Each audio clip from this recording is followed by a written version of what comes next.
Everybody, कैसे हैं आप लोग। आई होप आप सभी लोग अच्छे होंगे, सेफ होंगे और अच्छे से पढ़ाई भी कर रहे होंगे। This is Ruchika and welcome to my channel. So आज हम कंटिन्यू करेंगे chapter number 8 of macro economics, that is short run equilibrium. और इसमें हम ऑलरेडी एक वीडियो कर चुके हैं जिसमें सबसे पहले हमने पढ़ा कि शॉर्ट रन का मतलब क्या होता है, इक्विलिब्रियम आउटपुट का मतलब क्या होता है। ठीक है, ये सब चीज़ें हमने ऑलरेडी पढ़ ली हैं। और अगर अभी तक आपने वो वीडियो नहीं देखा है तो प्लीज़ आप आई बटन पर क्लिक करके ज़रूर देख लेना, क्योंकि वो बहुत इंपॉर्टेंट है आज के वीडियो को समझने के लिए। और आज का टॉपिक तो भाई सुपर डुपर इंपॉर्टेंट है।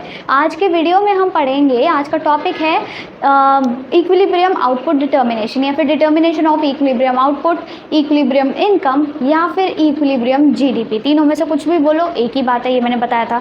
तो देखो, जब हमने शॉर्ट रन पढ़ लिया, हमने इक्विलिब्रियम आउटपुट का मतलब पढ़ लिया, ठीक है। तो अब हम शॉर्ट रन में इक्विलिब्रियम आउटपुट को कैसे डिटर्मिन करेंगे, कैसे पता लगाएंगे कि भाई ये हमारा इक्विलिब्रियम आउटपुट है, ये भी तो समझना पड़ेगा। तो आज के वीडियो में हम यही पढ़ने वाले हैं। एक बार मैं आपको फटाफट से बता देती हूँ कि शॉर्ट रन क्या होता है। शॉर्ट में बता देती हूँ, शॉर्ट रन होता है जहाँ पर टेक्नोलॉजी कांस्टेंट रहती है, टेक्नोलॉजी का कोई रोल नहीं होता इनकम बढ़ाने में, घटाने में या किसी भी चीज़ में। और इक्विलिब्रियम आउटपुट क्या होता है, जब एग्रीगेट सप्लाई और एग्रीगेट डिमांड हमारे बराबर होते हैं। अब हम बात करेंगे आज के टॉपिक के। अब हमको क्या करना है, हमको डिटर्मिन करना है कि हमारा इक्विलिब्रियम आउटपुट क्या होगा। उसके लिए ना हमारे पास दो अप्रोचेज़ होती हैं। कौन कौन सी दो अप्रोच हैं? एक हमारे पास पहली अप्रोच है AS is equals to AD approach, ठीक है, AS is equals to AD approach. और दूसरी हमारे पास अप्रोच है S is equals to I approach. ये दो अप्रोचेस हैं जिनको हम यूज़ करके हम डिटर्मिन कर सकते हैं कि हमारा equilibrium output, equilibrium income, equilibrium GDP क्या होगा। एक एक करके दोनों अप्रोचेस को पढ़ेंगे। और आपको ये भी याद होगा, पिछले वीडियो में मैंने बताया था कि जब AS AD के बराबर होता है, उसी को हमने और फर्दर सिंप्लीफाई करके ये वाली इक्वेशन भी निकाली थी, S is equals to I। ये सब याद होगा आपको, ठीक है। नहीं याद है तो मैं बोलूँगी कि प्लीज़ प्लीज़ प्लीज़ देख लेना।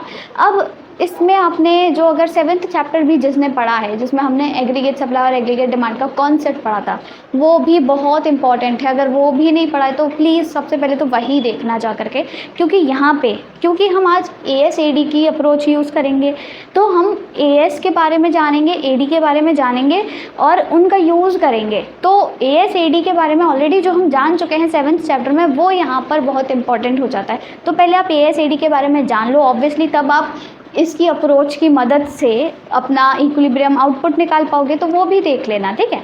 अब सबसे पहले हम बात करते हैं AS AD अप्रोच की। SI अप्रोच को हम बाद में यूज़ करेंगे। ये होती है AS AD अप्रोच और ये है SI अप्रोच। तो सिंपल सी बात है, AS AD अप्रोच में क्या करना है, AS का यूज़ करना है, AD का यूज़ करना है। अब कैसे यूज़ करना है, देखो एग्रीगेट सप्लाई की जब मैं बात करती हूँ तो हम लोगों को पता है एग्रीगेट सप्लाई क्या होता है, planned output of an economy, ठीक है, planned output of an economy. किसी भी इकोनॉमी का कितना प्लान्ड आउटपुट है। यहाँ पे हम एक्चुअल की बात नहीं करते, यहाँ पे हम सिर्फ प्लान्ड की बात करते हैं, डिज़ायर्ड की बात कर रहे हैं। कितना किसी भी इकोनॉमी ने प्लान किया हुआ है कि भाई हमको इतना बनाना है, इतना प्रोड्यूस करना है, वो हो जाता है उसका प्लान्ड आउटपुट, और उसी को हम बोलते हैं एग्रीगेट सप्लाई। अब एग्रीगेट सप्लाई किसके बराबर होती है, इनकम के बराबर होती है। उसका डायरेक्ट रिलेशन होता है इनकम से, और एग्रीगेट सप्लाई को ही हम इनकम बोलते हैं या फिर जीडीपी बोलते हैं। तो aggregate supply is equal to income, AS is equals to Y, ये भी आपको पता होगा, ठीक है, AS is equals to Y. और जब हम इसका ग्राफ बनाते हैं, आपको ग्राफ बनाना आता ही होगा, 7th चैप्टर में मैंने बताया था। एग्रीगेट सप्लाई का ग्राफ कैसा होता है, यहाँ पे हम लेंगे आपका इनकम या फिर जीडीपी या फिर आउटपुट, आप कुछ भी कह लो, ठीक है, वाई एक्सिस पर। यहाँ पे हो गई एग्रीगेट सप्लाई। तो अब AS और AY बराबर होते हैं, तो यानी कि AS और AY की जो लाइन होती है, फिर AS कर्व जो होता है वो क्या होता है, 45 डिग्री लाइन होती है। कैसी लाइन होती है, 45 डिग्री लाइन। आपको मेजर करके बनाना है, बिल्कुल बीचों बीच में ऐसे, ठीक है। तो क्या होगा, जितना आपका AS होगा उतनी ही आपकी इनकम होगी, जितना आपका AS होगा उतनी ही आपकी इनकम होगी। मान लो AS है आपका 20 तो इनकम भी है यहाँ 20, AS है आपका 40 तो इनकम भी है 40, ऐसे करके आगे बढ़ते जाएंगे। तो ये तो समझ आ गया कि एग्रीगेट सप्लाई क्या होता है। अब हम बात करते हैं एग्रीगेट डिमांड की। एग्रीगेट डिमांड क्या होती है, यहीं पे लिख लेते हैं। एग्रीगेट डिमांड क्या होती है, एग्रीगेट डिमांड होता है प्लान्ड एक्सपेंडिचर। क्या होता है, planned expenditure of an economy. जिस तरीके से वो प्लान्ड आउटपुट होता है ना, ये जो आपका सप्लाई है ये प्लान्ड आउटपुट है। सप्लाई कौन करता है? प्रोड्यूसर्स। तो प्रोड्यूसर्स तो यही प्लान करेंगे कि हम कितना आउटपुट प्रोड्यूस करें, पर डिमांड कौन जनरेट करता है? कंज्यूमर्स। कंज्यूमर्स क्या करते हैं? खर्चा करते हैं, कंजम्पशन एक्सपेंडिचर करते हैं। तो आपका क्या है? प्लान्ड एक्सपेंडिचर कितना है इकोनॉमी का, वो होता है एग्रीगेट डिमांड। एक्चुअल की यहाँ पे बात ही नहीं होती है। अब ये जो प्लान्ड एक्सपेंडिचर है या फिर ये जो डिज़ायर्ड एक्सपेंडिचर है, प्लान्ड कह लो डिज़ायर्ड कह लो, इसमें भी दो कंपोनेंट्स आ जाते हैं आपके। क्या आपका आ जाता है? एक प्लान्ड कंजम्पशन एक्सपेंडिचर और एक आ जाता है planned investment expenditure. Consumption expenditure और इन्वेस्टमेंट एक्सपेंडिचर हमें पता है ना, हमने पढ़ा है कि एडी क्या होता है? सी प्लस आई। हम यहाँ 2 सेक्टर की ही बात कर रहे हैं, पहले ये भी बता देती हूँ, ये भी पिछले वीडियो में पढ़ा था। तो यहाँ पे हम 2 सेक्टर मॉडल ही लेके चल रहे हैं, जहाँ पर सिर्फ 2 सेक्टर्स हैं, एक कंज्यूमर वाला सेक्टर और एक प्रोड्यूसर वाला सेक्टर है ना। तो कंजम्पशन और एक इन्वेस्टमेंट। तो प्लान्ड कंजम्पशन एक्सपेंडिचर भी आ जाता है इसमें और प्लान्ड इन्वेस्टमेंट एक्सपेंडिचर भी आ जाता है। अभी जो प्लान्ड इन्वेस्टमेंट एक्सपेंडिचर है, क्या इसका इनकम से कोई लेना देना होता है? नहीं, इसका इनकम से कोई लेना देना नहीं होता। ये जो प्लान्ड इन्वेस्टमेंट एक्सपेंडिचर है ये क्या होता है? ऑटोनॉमस होता है। इट इज़ ऑटोनॉमस, या फिर इसका क्या होता है? No relation with income. Income level से इसका कोई रिलेशन नहीं होता, जीडीपी से इसका कोई रिलेशन नहीं होता। तो जब मैं इन्वेस्टमेंट की बात करूँगी, इन्वेस्टमेंट एक्सपेंडिचर की बात करूँगी, तो इसका ग्राफ कैसे बन जाएगा? देखो इसका ग्राफ कैसे बन जाएगा। यहाँ पे हमने लिख दिया आपका इन्वेस्टमेंट एक्सपेंडिचर, ठीक है, यहाँ पे हो गया आपका जीडीपी। अब इसका इन्वेस्टमेंट एक्सपेंडिचर का जीडीपी से तो कोई लेना ही देना नहीं है। जब कोई लेना देना ही नहीं है, कोई रिलेशन ही नहीं है, तो ये क्या हो जाएगा? कुछ ऐसा हो जाएगा। यानी कि मान लो यहाँ पे 20 लिख लेते हैं, ठीक है, लेट अस सपोज ये 20 है, तो ये क्या हो जाएगा? यहाँ पे इस तरीके का हो जाएगा आपका इन्वेस्टमेंट एक्सपेंडिचर। जीडीपी चाहे कितनी भी हो, इतनी हो, इतनी हो, इतनी हो, इतनी हो, 20 हो, 40 हो, 60 हो, 80 हो, पर इन्वेस्टमेंट का कोई लेना देना नहीं है, वो 20 का 20 ही रहेगा। तो प्लान्ड इन्वेस्टमेंट एक्सपेंडिचर जो होता है वो कांस्टेंट रहेगा, ऑटोनॉमस ऑफ द इनकम होता है, यानी कि मतलब इररिस्पेक्टिव ऑफ द इनकम वो क्या करेगा? कांस्टेंट रहेगा, ठीक है। अब हम बात करते हैं प्लान्ड कंजम्पशन एक्सपेंडिचर की। ये तो था प्लान्ड इन्वेस्टमेंट एक्सपेंडिचर, अब है प्लान्ड कंजम्पशन एक्सपेंडिचर। क्या कंजम्पशन का कोई लेना देना होता है इनकम से? आप खुद सोच के बताओ, ये भी आपने पढ़ा हुआ है। ऑब्वियसली यार, कंजम्पशन तो डिपेंड ही करता है हमारी इनकम पे। जैसे जैसे हमारी इनकम बढ़ेगी हम खर्चा पानी बढ़ाते हैं कि नहीं अपना, ऑब्वियसली। तो कंजम्पशन एक्सपेंडिचर का तो क्या होता है? डायरेक्ट रिलेशन होता है। It has direct relation with income, ठीक है, विद इनकम या फिर आपका जीडीपी। और हम क्या लिख सकते हैं? जैसे जैसे आपकी इनकम बढ़ती है वैसे वैसे कंजम्पशन बढ़ता है, एंड वाइस वर्सा। ये आपको पता है ऑलरेडी। अब तो इन्वेस्टमेंट का तो ऐसा हो गया ग्राफ, क्योंकि इसका जीडीपी से कोई लेना देना नहीं है, तो ये ऐसे बन गया। मैं तो ऐसे सीधे ही रहूँगा, सीधे सीधे चलूँगा, मेरे को कोई परवाह नहीं है जीडीपी चाहे कितनी भी हो। पर कंजम्पशन एक्सपेंडिचर तो डिपेंड ही इनकम पे करता है, वो उस पर ही डिपेंड है, उस पर ही निर्भर है, तो वो उसी के अकॉर्डिंग काम करेगा। तो इसका ग्राफ कैसा बनता है ये भी हमने पढ़ा है भाई। इसका ग्राफ कैसा बनता है? ये अगर हमारी इनकम है तो कंजम्पशन एक्सपेंडिचर कैसा होता है? इस तरीके का होता है, ये आपको पता है। यहाँ पे मान लो ये 0 है और ये आपका कितना हो गया? 20 मान लेते हैं, ठीक है, 20 हो गया। तो ये क्या है? ऐसे ऐसे बढ़ता जाएगा। यहाँ पे ये आपका पॉइंट आ गया, और ये क्या है? शुरुआत में क्या होता है? इनकम हमारी जब कम है तो कंजम्पशन फिर भी एग्जिस्ट करेगा, एक minimum level of consumption exist करता है, उसे हम क्या कहते हैं? ऑटोनॉमस कंजम्पशन कहते हैं। ये यानी कि ये वाला हिस्सा ऑटोनॉमस का मतलब होता है जब किसी का कोई किसी से लेना देना ना हो। तो यहाँ पे जब हमने ऑटोनॉमस वर्ड यूज़ किया, ऑटोनॉमस इन्वेस्टमेंट यूज़ किया, तो इसका मतलब क्या था? ऑटोनॉमस इन्वेस्टमेंट का जीडीपी से कोई लेना देना नहीं था। इसी तरह इतना ये जो हिस्सा है ना, ये ऑटोनॉमस कंजम्पशन है, इसका भी इनकम से या जीडीपी से कोई लेना देना नहीं है। इनकम चाहे यहाँ हो, चाहे यहाँ हो, चाहे यहाँ हो, इतना कंजम्पशन तो एग्जिस्ट करेगा ही। अब भले इनकम 0 है, मैं भी कुछ नहीं कमा रही हूँ, बेरोजगार हूँ, पर फिर भी कुछ तो खाऊंगी पीऊँगी, भले भीख मांगूँ, उधार मांगूँ, कुछ तो कंजम्पशन एक्सपेंडिचर करूंगी। तो ये वो है। और फिर धीरे धीरे क्या होता है? हमारी जैसे जैसे इनकम बढ़ती जा रही है, देखो कंजम्पशन भी बढ़ता जा रहा है, एक पॉइंट आता है दोनों बराबर हो जाते हैं, फिर बाद में इनकम हमारी ज़्यादा होती है, कंजम्पशन हमारा कम होता है और हम कुछ सेव कर पाते हैं। यहाँ पर हम कुछ भी सेव नहीं कर पा रहे हैं। तो ये हो गया आपका कंजम्पशन एक्सपेंडिचर, है ना। और ये हो गया आपका क्या? यहाँ पे जीडीपी।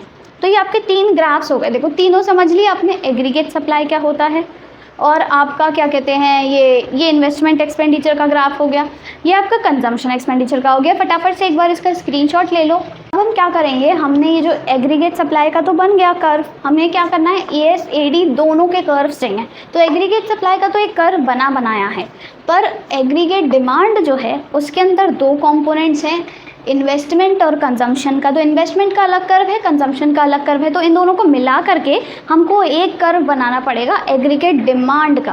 फिर वो जो एग्रीगेट डिमांड का कर्व आएगा और ये एग्रीगेट सप्लाई का कर्व है, उन दोनों से हम क्या करेंगे, अपना आउटपुट डिटर्मिन करेंगे। समझ आया?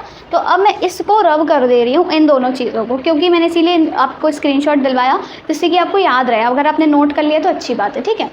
अब हम क्या करते हैं, अपना एक कर्व बनाते हैं एग्रीगेट डिमांड का, उससे हम क्या करेंगे, फिर एडी और एएस को मिला करके हम सारी चीज़ें डिटर्मिन करेंगे। तो अभी हम अज्यूम कर लेते हैं, हम एक ना टेबल बना लेते हैं, ठीक है। सबसे पहले तो हम टेबल बनाते हैं। सबसे पहले हम लिखेंगे इनकम। इनकम हमारी क्या क्या है, जैसे कि मान लो 0, 20, 40, 60, आपका 80, 100, 120 और ये 140, ये हो गई हमारी इनकम का लेवल। और हमारा कंजम्पशन क्या है, कंजम्पशन देखो जब इनकम 0 होती है तो कंजम्पशन मिनिमम कुछ ना कुछ होता है, अभी जस्ट मैंने बताया। तो ये हम 30 से स्टार्ट कर रहे हैं, 30, 40, 50, 60, 70, 80, 90 और ये 100। अब बात आती है इन्वेस्टमेंट की। इन्वेस्टमेंट मैंने भी बताया उसका इनकम से कोई लेना देना नहीं होता, वो कांस्टेंट रहेगा और साथ ही साथ वो ऑटोनॉमस ऑफ द इनकम होता है, राइट। तो ये कांस्टेंट रहेगा, इसे हम 20 मान लेते हैं, ठीक है। ये हो गया हमारा इन्वेस्टमेंट का लेवल जो कि 20 ही रहेगा। अब हमको निकालना क्या है, एग्रीगेट डिमांड निकालनी है। भाई एग्रीगेट डिमांड होता क्या है, इतनी देर से मैं चिल्ला के बता रही थी कि एग्रीगेट डिमांड 2 चीज़ों से मिलकर बना है, consumption expenditure, investment expenditure. Consumption expenditure कहाँ है, ये रहा। इन्वेस्टमेंट एक्सपेंडिचर कहाँ है, ये रहा। तो क्या करना है, दोनों को ऐड कर दो, सिंपल। तो यहाँ पे हम क्या करेंगे, दोनों को ऐड कर देंगे, यानी कि 30 + 20 50, 40 + 20 60। तो ये आगे ऐसे ऐसे चलता जाएगा, ठीक है, सीरियल वाइज 90, 80 और 20 100, या 110 और ये 120। तो ये हो गया हमारा एग्रीगेट डिमांड। अब मैं इसे भी रब कर रही हूँ एक्चुअली पहले तो। अब हम क्या करेंगे, एग्रीगेट डिमांड का पहले कर्व बनाते हैं, फिर उसी में ही एग्रीगेट सप्लाई को थोड़ा ऐड करके मैं समझा दूंगी, दोनों का डिटर्मिनेशन हो जाएगा। किसका, हमारे इक्विलिब्रियम आउटपुट का डिटर्मिनेशन। अब हम पहले एग्रीगेट डिमांड कर्व बनाते हैं। देखो ये कैसे बनेगा एग्रीगेट डिमांड कर्व, ये हो गया हमारा वाई एक्सिस, ये है हमारा एक्स एक्सिस, ओके। यहाँ पे है हमारा कंजम्पशन एक्सपेंडिचर और इन्वेस्टमेंट एक्सपेंडिचर, ठीक। यहाँ पे है हमारी इनकम या फिर जीडीपी या फिर आउटपुट, आप कुछ भी कह लो। ये हो गया, हम ले लेते हैं 20, 40, 60, 80, 100, ठीक है। 20 के गैप में ले रहे हैं, 60, 40 और ये 20, ये है ओरिजिन। यहाँ भी हम 20 के गैप में ले रहे हैं, 20, 40, 60, 80 और यहाँ हो गया 100। अब सबसे पहले हम बनाते हैं इनकम। इनकम हमको पता है, देखो एक तो 45 डिग्री लाइन होती है तो सीधे सीधे जाएगी, जैसे यहाँ पे देखो आपका क्या ऐसे ऐसे करके जाएगी। तो ये हो गई हमारी इनकम का लेवल, ये हो गया हमारा इनकम। अब हमको क्या करना है, कंजम्पशन। पहले तो इन्वेस्टमेंट बना देते हैं, सीधा सीधा बन जाएगा 20, 20, 20, यानी कि ऐसे ऐसे ऐसे ऐसे करके जाएगा ऑब्वियसली, क्योंकि ये क्या है, कांस्टेंट रहता है। ये हो गया हमारा इन्वेस्टमेंट, ठीक है, डन। अब हमें कंजम्पशन बनाना है। कंजम्पशन कहाँ से स्टार्ट है, 30 से स्टार्ट है, तो इन दोनों के बीच में यहाँ से स्टार्ट होगा, 30 से होकर के कहाँ जा रहा है, 40, 50 ऐसे। तो 0 पे 30 यानी कि यहाँ, फिर 20 पे 40, 20 पे 40 मतलब आपका इधर, ठीक है, यहीं होगा ना, 20 पे 40 यानी कि यहाँ। फिर होता है 40 पे 50, 40 पे 50 मतलब आपका इन दोनों के बीच में यहाँ। फिर 60 पर 60, 60 पर 60 मतलब इधर आ जाएगा, ठीक है। फिर आता है 80 पर 70, 80 पर 70 यानी कि यहाँ थोड़ा सा इधर। फिर आता है आपका यहाँ नहीं, एक्चुअली यहाँ थोड़ा। फिर आता है 100 पर 80, 100 पर 80 मतलब आपका इधर आ जाएगा, ऐसे करके फिर ये आगे आगे बढ़ता जाएगा, ठीक है। तो अब हम इसे देखो ज्वाइन जब करेंगे तो हमारे पास ऐसे करके लाइन आ जाएगी एक, ये हो गई हमारी कंजम्पशन की लाइन, ठीक है। इन पॉइंट्स को मिटा दो थोड़ा, ये हो गई हमारी कंजम्पशन की लाइन, कंजम्पशन कर्व बन गया। अब हमको क्या बनाना है, देखो एग्रीगेट डिमांड कर्व बनाना है। एग्रीगेट डिमांड कर्व कैसा बन जाएगा, यहाँ पर हम क्या करेंगे 50, 60, 70 यानी कि देखो 0 पे 50 इनकम और एग्रीगेट डिमांड ही तो बनानी है, तो इनकम और एग्रीगेट डिमांड के पॉइंट्स देखेंगे 0 पर 50, 0 पर 50 मतलब ये पॉइंट, फिर हो गया 20 पे 60, 20 पे 60 मतलब ये वाला पॉइंट है ना, फिर हो जाएगा 40 पर 70 मतलब ये वाला पॉइंट। और देखो जब आप ऐसे कर करके आगे चलते जाओगे ना, तो ये जो हमारा एग्रीगेट डिमांड कर्व बनेगा ये बिल्कुल कंजम्पशन वाली लाइन के पैरेलल बनेगा, एकदम सेम डिस्टेंस पे। कैसे? इस तरीके से कुछ, ये थोड़ा सा टेढ़ा हो गया है, यानी कि ऐसे बन जाएगा, देखो इधर, यानी कि बराबर ऐसे जाएंगे। ये हो गया हमारा एग्रीगेट डिमांड, इसे आप लिख सकते हो एग्रीगेट डिमांड। अब ये देखो ऐसा क्यों बना है, बिल्कुल इसका पैरेलल क्यों बना है, क्योंकि कंजम्पशन तो कंजम्पशन है ही। अब कंजम्पशन में हम क्या कर रहे हैं, इन्वेस्टमेंट को ऐड कर रहे हैं। कंजम्पशन में जब हम इन्वेस्टमेंट को ऐड कर रहे हैं तभी तो एग्रीगेट डिमांड आया। और जब हम इन्वेस्टमेंट ऐड कर रहे हैं तो हमने देखा कि इन्वेस्टमेंट को चेंज अलग नहीं हो रहा है, सेम ही है, यानी कि हर वैल्यू में हमको 20-20 ऐड करना है। तो जब 20-20 ऐड करेंगे, यानी कि यहाँ पे 20 ऐड किया, यहाँ पे 20 ऐड किया, 20-20-20-20, तो ऑब्वियसली बराबर का डिस्टेंस आएगा, यानी कि कंजम्पशन के जस्ट पैरेलल आपका बन जाएगा एग्रीगेट डिमांड कर्व। और ये एग्रीगेट डिमांड कर्व में क्या क्या शामिल है, कंजम्पशन और एक्सपेंडिचर। यानी कि यहाँ पे ये जो आपका लेवल है 70, ये जो 70 है, इस 70 में इतना हिस्सा जो है 20, ये आपका क्या है, इन्वेस्टमेंट, और बाकी बचा हुआ 50 क्या है आपका कंजम्पशन। तो एग्रीगेट डिमांड कर्व कैसा बनता है, जस्ट पैरेलल या फिर just above parallel to the आपका कंजम्पशन लाइन, कंजम्पशन फंक्शन। और ये क्या शो कर रहा है, अगर हम इनके बीच का डिफरेंस लेंगे, एग्रीगेट डिमांड और कंजम्पशन के बीच का डिफरेंस लेंगे, तो हमारे पास क्या आ जाएगा, इन्वेस्टमेंट की वैल्यू आ जाएगी, यानी कि 20। तो ये हो गया आपका एग्रीगेट डिमांड। पर अब हमको करना क्या है, मुद्दा क्या था हमारा, हमको ADAS अप्रोच से निकालना था आपका वो इक्विलिब्रियम आउटपुट। इक्विलिब्रियम आउटपुट कब होता है, जब हमने क्या किया, AS और AD को बराबर रखेंगे, जस्ट पॉइंट पर AS और AD बराबर हैं, वही हमारा इक्विलिब्रियम आउटपुट है। AS मतलब Y ही तो एग्रीगेट सप्लाई होती है, तो Y और AD जहाँ पर बराबर हो जाए वही इक्विलिब्रियम आउटपुट है। तो इस टेबल में अगर हम देखें तो कहाँ पे आपको Y की वैल्यू और AD की वैल्यू में से कुछ बराबर दिख रहा है, देखो यहाँ पर शुरू में तो बराबर है नहीं है, पर ये वाला जो है आपका 100 जहाँ पर है, यहाँ पे AS और AD बराबर हैं, AS भी 100 है, यानी कि Y और AD भी 100 है। इसी तरह यहाँ पे देखें तो यहाँ पे तो दिख ही रहा है भाई, ये इतना मोटा मोटा पॉइंट है जहाँ पर AS और AD बराबर हैं, और इसीलिए हमारे पास क्या आ जाएगा, ये वाली जो वैल्यू आ जाएगी, ठीक है, यहाँ पर ये वाली जो वैल्यू आ जाएगी, ये हो जाएगा आपका AS और AD। ये इतनी सी कहानी आपने याद रखनी है, ठीक है, AS और AD समझ आ गया कहाँ पर बराबर है।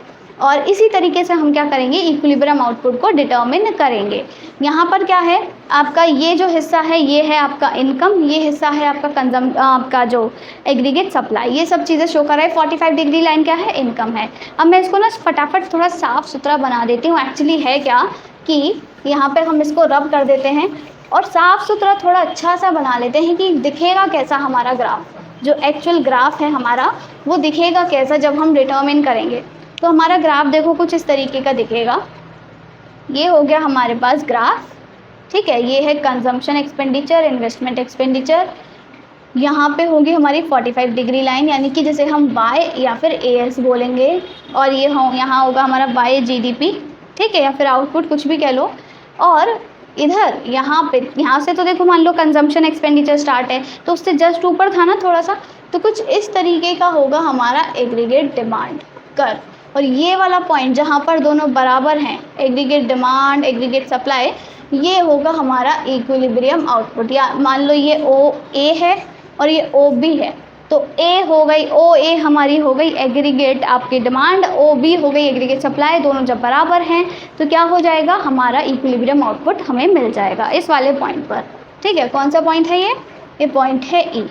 अब मान लो एग्रीगेट सप्लाई एग्रीगेट डिमांड के बराबर नहीं है, दोनों में डिफरेंस है, तो दो केसेस हो सकते हैं, या तो एग्रीगेट सप्लाई ज़्यादा हो एक बार को, या फिर एग्रीगेट डिमांड ज़्यादा हो एक बार को। तब क्या होगा, अब देखो जब एग्रीगेट सप्लाई ज़्यादा हो गई एक बार, ठीक है, मान लो एग्रीगेट सप्लाई ज़्यादा हो गई, इसका मतलब क्या है कि कंज्यूमर जो प्रोड्यूसर्स है ना वो ज़्यादा बनाने का प्लान कर चुके हैं। मान लो वो 100 किलो वीट बनाने का प्लान कर चुके हैं, पर डिमांड जनरेट हुई है सिर्फ एग्रीगेट मतलब 80 किलो की, डिमांड कम जनरेट हुई है, तो यानी कि उनका जो बचा हुआ आउटपुट है यानी कि अनसोल्ड स्टॉक है वो बर्बाद जाएगा। तो इस केस में वो क्या करेंगे, प्रोड्यूसर्स अपना प्रोडक्शन कट कर देंगे। वो सोचेंगे कि नहीं, अगर प्लान्ड एक्सपेंडिचर, ये जो प्लान्ड एक्सपेंडिचर है ये 80 किलो है, तो हम भी 80 किलो ही बनाएंगे, हम भी 80 किलो ही प्रोड्यूस करेंगे। तो इस केस में तो ये हो जाएगा। पर अगर ऐसा हो कि एग्रीगेट डिमांड ज़्यादा है एग्रीगेट सप्लाई से, यानी कि जो कंज्यूमर्स हैं वो ज़्यादा खरीदने का प्लान कर रहे हैं और एग्रीगेट सप्लाई यानी कि प्रोड्यूसर्स ने कम बनाने का प्लान किया है, जैसे प्रोड्यूसर्स ने प्लान किया 100 किलो बनाने का और जो कंज्यूमर्स हैं वो ख़रीदना चाहते हैं आपका 120 किलो, यानी कि 20 किलो एक्स्ट्रा चाहिए होगा प्रोड्यूसर्स के पास, तो पर है ही नहीं, उनके पास क्या है, अब लैक ऑफ स्टॉक है। तो वो क्या करेंगे इस केस में, वो ये करेंगे कि वो ज़्यादा बनाना स्टार्ट करेंगे, ज़्यादा प्लान करेंगे। तो कुल मिला के दोनों केसेस में एक्शन लेना पड़ेगा प्रोड्यूसर को, क्योंकि कंज्यूमर तो कंज्यूमर है, उसको तो जो चीज़ चाहिए मतलब चाहिए, जितनी चाहिए, अब उसको ज़्यादा भी नहीं दे सकते, उसको आप कम भी नहीं दे सकते, तो प्रोड्यूसर को एक्शन लेना पड़ेगा। इस केस में वो क्या करेगा, और उसके पास ज़्यादा सप्लाई है तो वो प्रोडक्शन कट करेगा। इस केस में अगर उसके पास कम सप्लाई है तो वो क्या करेगा, ज़्यादा प्रोड्यूस करना स्टार्ट करेगा। ये हो गई हमारी ASAD अप्रोच, इसके थ्रू आप कर सकते हो, समझा सकते हो। यहाँ पे अगर आप चाहो तो ये ऐसे भी बना के दिखा सकते हो कि ये है भाई हमारा कंजम्पशन एक्सपेंडिचर, है ना, और यहाँ पे ये हो गया हमारा इन्वेस्टमेंट एक्सपेंडिचर। ये तो पूरा ग्राफ था, तो आप ऐसे भी समझा सकते हो, कैसे भी समझा सकते हो। तो ये हो गई हमारी फर्स्ट अप्रोच। अब हम मूव करते हैं हमारी नेक्स्ट अप्रोच की तरफ।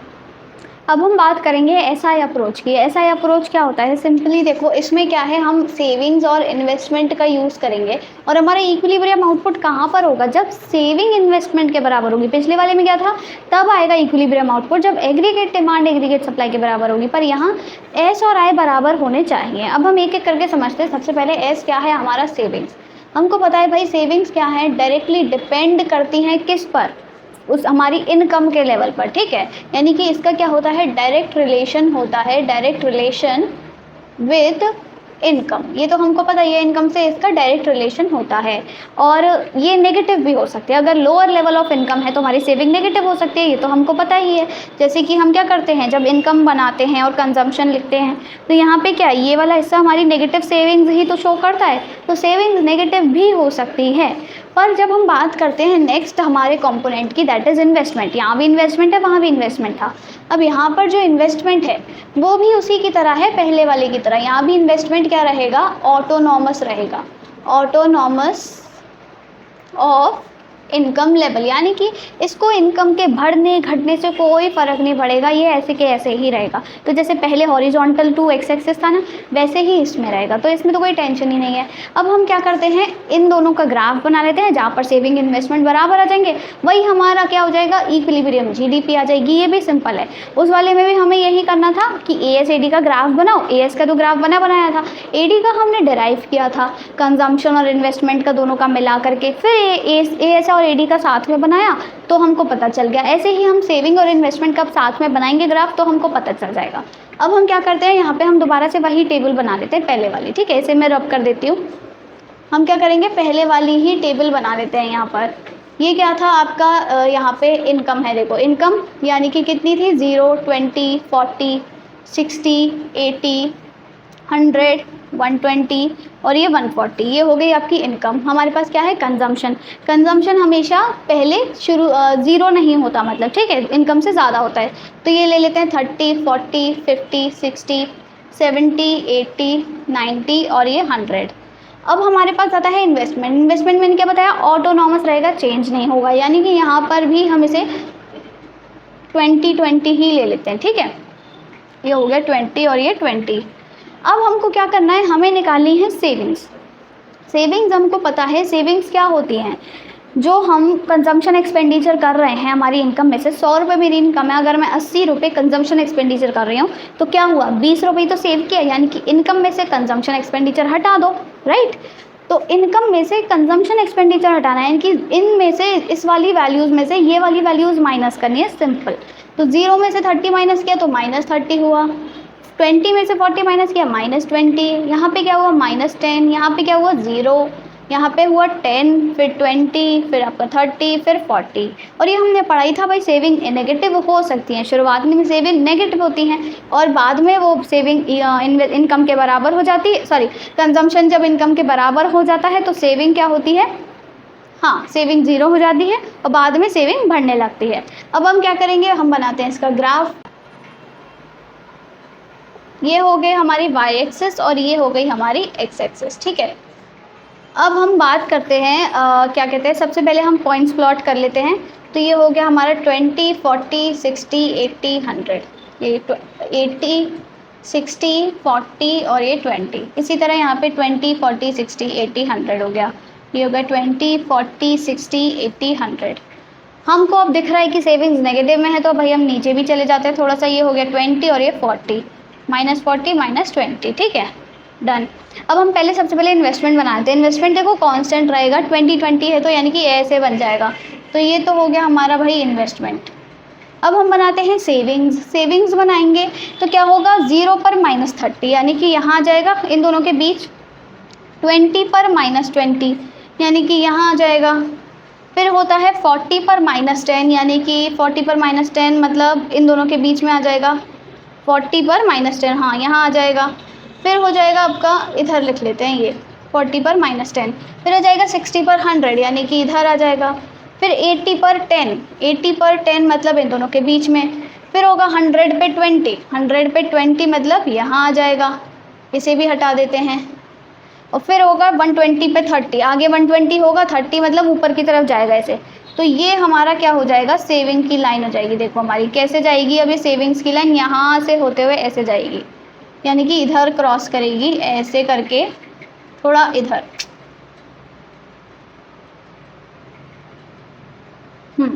और ये ऐसे करके मिलेगी यहाँ इसको, ठीक है। तो इस तरीके से हमारा क्या हो जाएगा, ये सेविंग्स हो जाएगी, ये इन्वेस्टमेंट हो गई। ये वाला पॉइंट जो कि यहाँ पे आके मिल रहा है 100 पे, तो ये होगी हमारी जीडीपी, इक्विलिब्रियम जीडीपी। जब सेविंग्स और इन्वेस्टमेंट बराबर हैं, यहाँ पे देखो सेविंग्स और इन्वेस्टमेंट कहाँ बराबर हैं, जब हमारी इनकम क्या है 100 है, तो सेविंग्स और इन्वेस्टमेंट बराबर हैं, तो हमारी इनकम 100 है और यहाँ हमारी इनकम थी, बाय एक्सेस पे हमने इनकम लिया था, तो सेविंग और इन्वेस्टमेंट बराबर है, तो यहाँ पे हमारी इनकम है। तो ये हो गया हमारा एसआई अप्रोच के थ्रू क्या, इक्विलिब्रियम जीडीपी का डिटर्मिनेशन। तब भी 100 आई थी जब हमने एडीएस अप्रोच यूज़ करी थी। इसी के साथ हम एडीएस अप्रोच भी दिखा सकते हैं। यहाँ पर हम क्या करें, एडी वाला कॉलम बना लें। एडी क्या होता है, कंजम्पशन प्लस इन्वेस्टमेंट, दोनों को ऐड करोगे ऐसे आ जाएगा 50, 60, 70। यहाँ पे एडी वाला ग्राफ बना दो तो उससे पता चल जाएगा कि क्या आपका इक्विलिब्रियम आउटपुट है, इक्विलिब्रियम इनकम है। तो ये दोनों आपकी अप्रोचेस थी, कौन सी, एक एडी एएस अप्रोच, एक एसआई एक एसआई अप्रोच। हाँ, अब ये जो दोनों अप्रोचेस हैं ना, इनके 3 आपके कुछ अजम्पशंस हैं। वो 3 अजम्पशंस क्या हैं, देखो 3 अजम्पशंस लिख लेते हैं।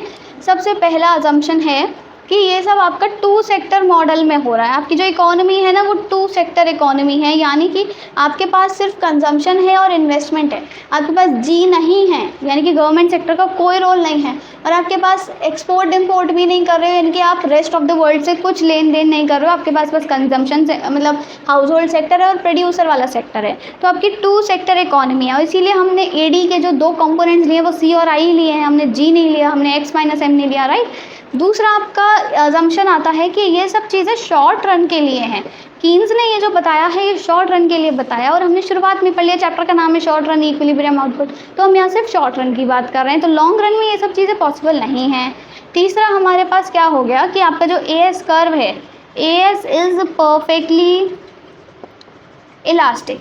एएस क्या है, परफेक्टली इलास्टिक है। एएस कर्व कैसे बनाते हैं हम, यहाँ पे यही तो होता है एएस कर्व, तो ये परफेक्टली इलास्टिक है। ये आपको याद रखनी है इतनी सारी चीज़ें। परफेक्टली इलास्टिक का मतलब क्या है, यहाँ पे ये भी जान लो। परफेक्टली इलास्टिक का मतलब है कि जो हमारी इकोनॉमी है ना, उसमें एक्सेस कैपेसिटी है, यानी कि एग्रीगेट सप्लाई ज़्यादा है एग्रीगेट डिमांड से। तो अब ये फुलफिल कैसे होंगे, बराबर कैसे होंगे, क्योंकि जैसे जैसे डिमांड बढ़ेगी तो क्या होगा, बचा हुआ जो माल है, मान लो एग्रीगेट सप्लाई है 100 और एग्रीगेट डिमांड है 80। अब एग्रीगेट डिमांड जब बढ़ेगी, जब भी बढ़ेगी, मान लो 85 हुई, तो यहाँ से निकाल के जो बचा हुआ 20 का देखो 80 है, 80 क्या चाहिए कंज्यूमर्स को चाहिए, तो 80 तो निकल गया, 100 में से 80 निकल गया, ठीक है। बचा हुआ अब कितना है, 20 बचा है। 80 तो निकल गया, 20 बचा है। तो 20 में अब जैसे ही एग्रीगेट डिमांड बढ़ेगी, 5 बढ़ी तो इस 20 में से हम 5 दे देंगे। फिर एग्रीगेट डिमांड और बढ़ी तो 15 बचा, अब हम 15 में से और दे देंगे। तो ऐसे करके हम क्या कर सकते हैं, एग्रीगेट सप्लाई को एग्रीगेट डिमांड के बराबर ले आएंगे और इसी का मतलब होता है कि एग्रीगेट सप्लाई हमारी परफेक्टली इलास्टिक है।